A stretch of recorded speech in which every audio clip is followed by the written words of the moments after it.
जय माता दी दोस्तों, आज मैं आपको बताने जा रही हूँ करवा चौथ के बारे में। यह एक हिंदू व्रत है जो भारत और दुनिया के कुछ हिस्सों में विवाहित महिलाओं द्वारा मनाया जाता है। यह एक दिवसीय व्रत है जो कार्तिक माह के चौथे दिन पड़ता है। यह व्रत पतियों की लंबी उम्र और खुशहाली की प्रार्थना के लिए मनाया जाता है। इस दिन महिलाएं पूरे दिन उपवास रखती हैं और शाम को चांद के दर्शन देख के ही भोजन करती हैं। इस दिन भगवान गणेश, भगवान शिव और पार्वती की पूजा की जाती है। ये करवा एक मिट्टी का बर्तन है जो चांद के प्रतीक है को भी बनाती हैं। करवा चौथ पर महिलाएं सूर्योदय से पहले चंद्रोदय तक दिन भर का उपवास रखती हैं। इस दौरान वे कुछ भी नहीं खाते पीते हैं। शाम को चांद देखने के बाद ही अपना व्रत तोड़ती हैं। ये करवा माता की कहानी। माँ धाता कहने के लिए उस समय अर्जुन नीलगिरी पर तप करने के लिए चले गए थे। उनके पीछे द्रौपदी खुन्न होकर चिंता करने लगी थी कि अर्जुन ने बड़ा कठिन कार्य प्रारंभ कर दिया है, किंतु विघ्न डालने वाले शत्रु अनेक हैं। इस प्रकार चिंता करके श्री कृष्ण जी ने सब विघ्नों के नाश करने वाला उपाय पूछने लगी थी। द्रौपदी ने कहा कि हे सर्व जगत के नाथ, आप मुझे कोई ऐसा व्रत बताने की कृपा करें जिसके करने से सभी विघ्न दूर हो जाएं। श्री कृष्ण ने कहा, हे महाभागे, श्री पार्वती जी ने भगवान शंकर जी से यही प्रश्न किया था। तब शंकर जी ने पार्वती से कहा था, हे बारहराहे, वही करके चतुर्थी मास का व्रत है। तुमसे कहता हूँ, तुम ध्यानपूर्वक सुनो, जो सब प्रकार के विघ्नों का नाश करने वाला है। कथा का आरंभ।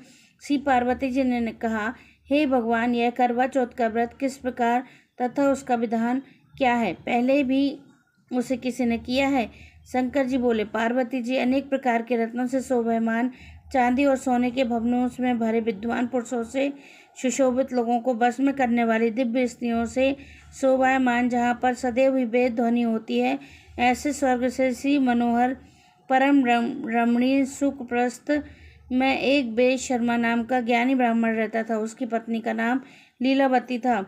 उसको महापराक्रमी 7 पुत्रों संपूर्ण लक्ष्मणों से युक्त वीरवती नाम की एक कन्या उत्पन्न हुई थी। उसकी आंखें नील कमल के समान और मुख चंद्रमा के समान था। आप पढ़ रहे हैं चौथ माता की कहानी।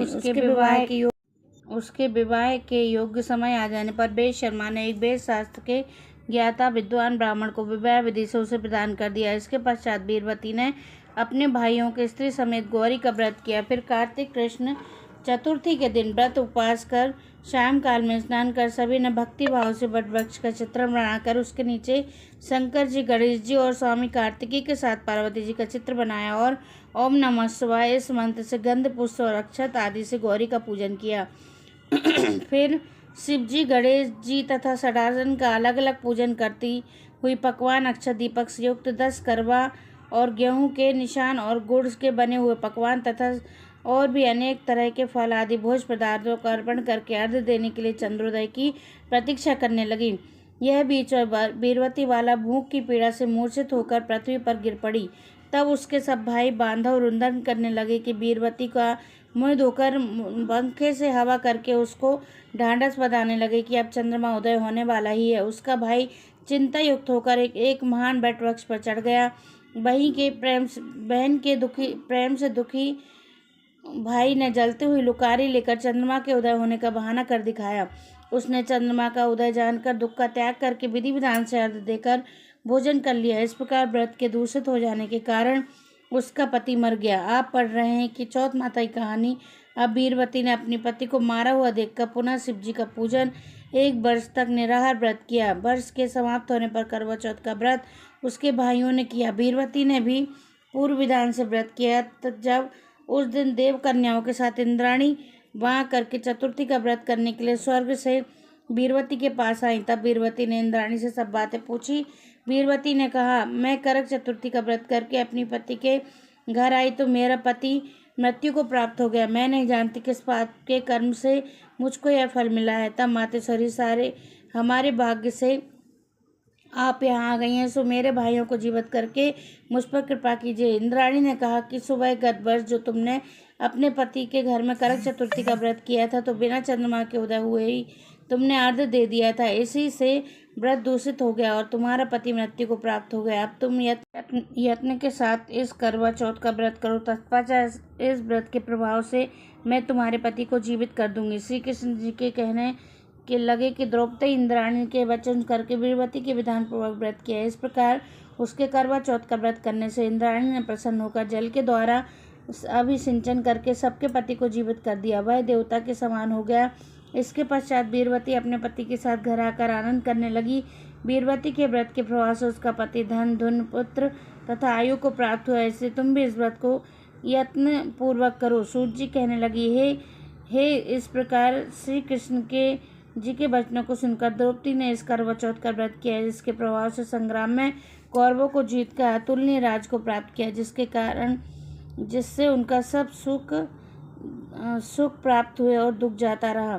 करवा चौथ का महत्व। करवा चौथ का महत्व अपने पति के लंबे और स्वस्थ जीवन के लिए प्रार्थना करना है। करवा चौथ की उत्पत्ति के कई किंवदंतियाँ जुड़ी हुई हैं। सबसे लोकप्रिय किंवदंती में से एक करवा नाम की महिला के बारे में है। करवा एक समर्पित पत्नी थी जो अपने पति से बहुत प्यार करती थी। एक दिन उसका पति एक लंबी यात्रा पर गया। करवा को उनकी सुरक्षा की चिंता थी, इसलिए अपनी पत्नी उम्र के लिए व्रत रखना शुरू कर दिया। कई दिनों बाद उसका पति सकुशल घर लौट आया। करवा का व्रत सफल हुआ। वह अपने पति की जान बचाने में सफल रही। करवा चौथ से जुड़ी एक अन्य कथा वीरवती नाम की महिला के बारे में है। वीरवती का पति एक सैनिक था जो अक्सर लंबी लड़ाई पर बाहर रहता था। वीरवती को उनकी सुरक्षा की चिंता थी, उसने उनकी लंबी उम्र के लिए व्रत शुरू कर दिया। एक दिन वीरवती का पति युद्ध में मारा गया। वीरवती बहुत दुखी हुई, लेकिन उसने अपने पति की आत्मा के उपवास के लिए जारी रखा। बहुत दिनों बाद वीरवती का पति जीवित हो उठा। वीरवती का व्रत सफल हुआ। वह अपने पति को पुनः जीवित करने में सफल रही। करवा चौथ विवाहित महिलाओं के लिए प्रेम, भक्ति और त्याग का दिन है। यह अपने पतियों के लंबे और स्वस्थ जीवन के लिए प्रार्थना करने का दिन है। यह विवाह बंधन में सभी माता रानी सभी की जोड़ियों को बनाए रखे, सभी के पतियों की लंबी उम्र करे और सभी का सुहाग बने रहे। जय माता दी, जय करवा महारानी की।